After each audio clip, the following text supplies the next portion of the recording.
Das ist Ivory Coast, Côte d'Ivoire, 80%.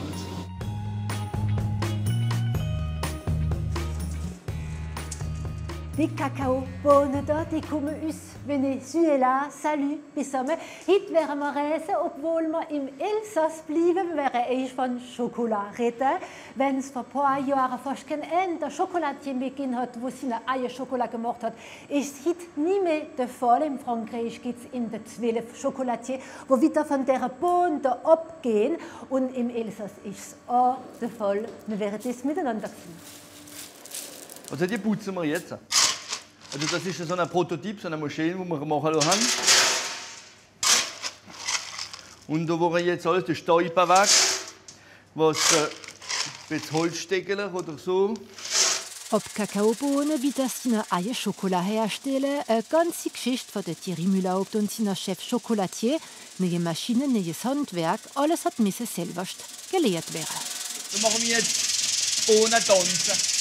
Einmal geputzt werden Kakaobohnen auf eine niedrige Temperatur geröstet, um die Aromastoffe zu behalten, eben dass sie dann klein gehäckselt werden.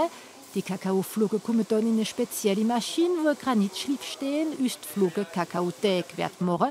Dazu kommt Kakaobutter und Zucker und dann geht's los für 3 Mischungen.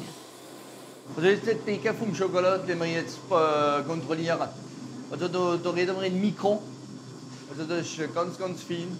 Da wenn wir zwischen 20 oder 25 Mikron sehen. Also?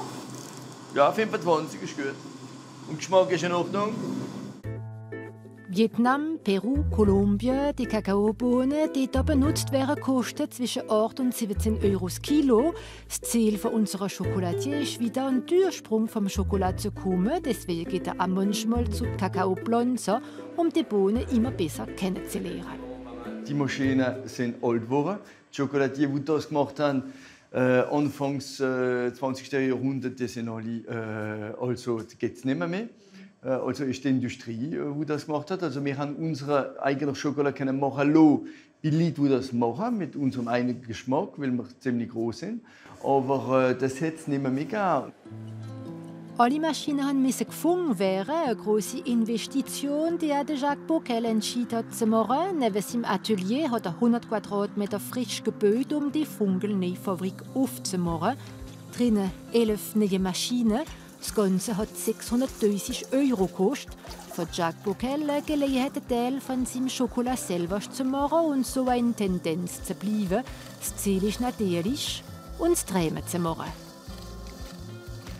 Selber Kakaobohnen brennen ist gar nicht rentabel, also gar nicht, weil wir bezahlen direkt die Kakaobohnen als wie die Kuvertur de Schokolade, wie 99% kann Schokolatier im ganzen Frankreich machen. Also, aber für was machen wir es? Weil dem haben wir das so schön gemacht, weil ich finde das schön.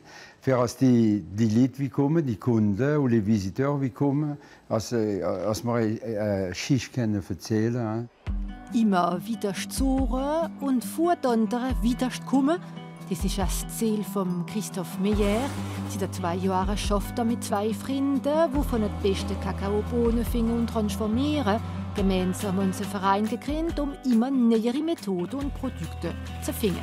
On cherche ce qui n'existe pas ou ce que les autres n'ont pas encore trouvé. Aujourd'hui, il y a énormément de grandes entreprises qui se dispersent dans le chocolat. C'est-à-dire qu'ils font des chocolats de couleur, des chocolats ci, des chocolats ça. Moi, je trouve que c'est pas ça qui m'intéresse dans le chocolat. Moi, ça m'intéresse pas du tout ça. Schokolade treu bleiben, das ist sehr wichtig. Deswegen wird Christophe Meyer den meisten Zutaten, die in Schokolade kommen, selber machen.